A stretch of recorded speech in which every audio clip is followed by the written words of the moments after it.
And so if you take the analogy to foreign policy, how America looks at the world can be quite reasonable. From our eyes, from a European eye, from a Middle Eastern eye, from an African or Asian eye, it might look very different. And that reality really comes from how you bring everybody together in some sort of common approach to events.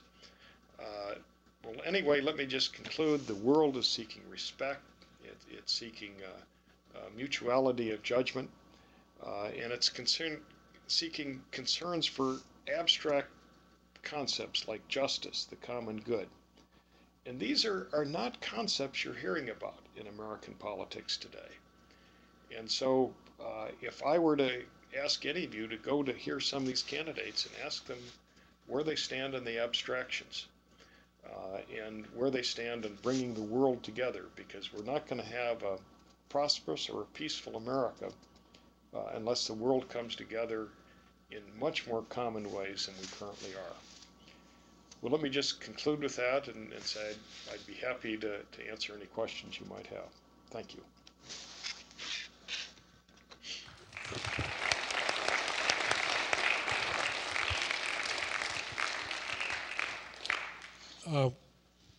I guess I'm on camera down here. We're going to be a little bit unwieldy right now because we have to hand a microphone around. So we'll do that and proceed with questions, I think.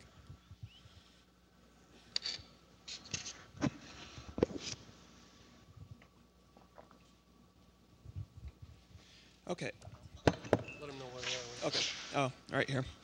Okay. So I guess I kind of had a question. You talked about kind of the evolution of American political discourse kind of going toward issues and framing them in terms of morality, and how it's kind of an evolution of how things went in the past. So I guess I'm curious, if you see in the foreseeable future whether or not there's kind of a way out of this sort of, in a sense, almost destructive form of political discourse towards something that's more productive. Well, the only way I see out of it is a process way. And by process, I mean, how do you get more Americans to participate? The vast majority of Americans don't see the world like this.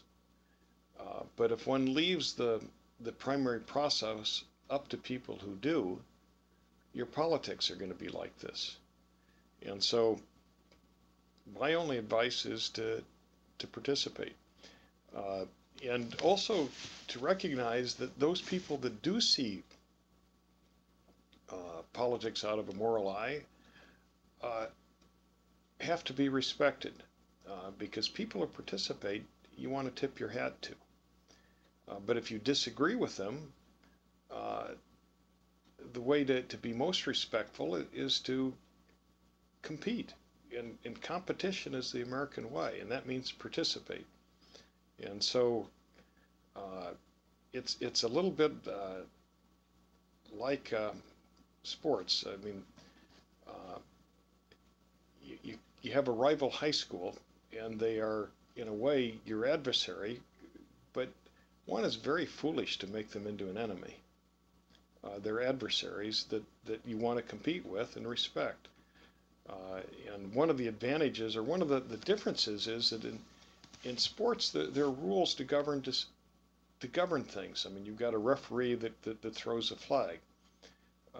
You have to obey the rules. In politics, sometimes those rules get stretched, and there really aren't very good referees.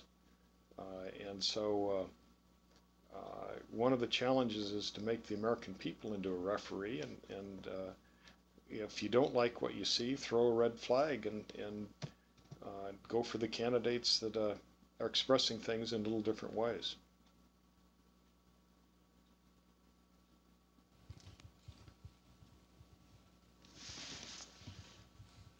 We have a question from one of our off-campus students.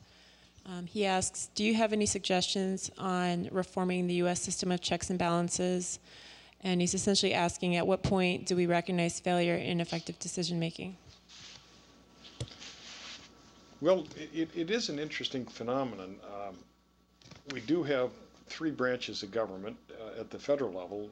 Our founders were even more sophisticated than that in checks and balance systems, and foreigners don't understand this, but we quadruplicated the checks and balance system. So you have a legislative, executive, and judicial at the state level, an executive legislative division at the counties and cities levels, and so we have dispersion of power as well as separation of power. Interestingly, because I think your question implied something about our foreign policy, although I'm not sure of that,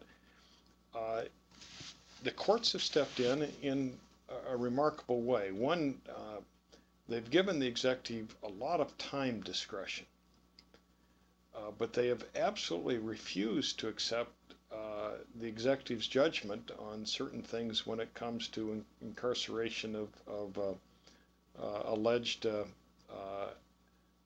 misactors who probably or may be terrorists.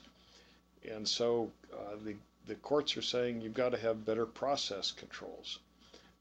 And they are suggesting that the positions of the executive on prisoner containment will not stand. On the other hand, they're doing this slowly and deferentially, but they're being quite firm on it.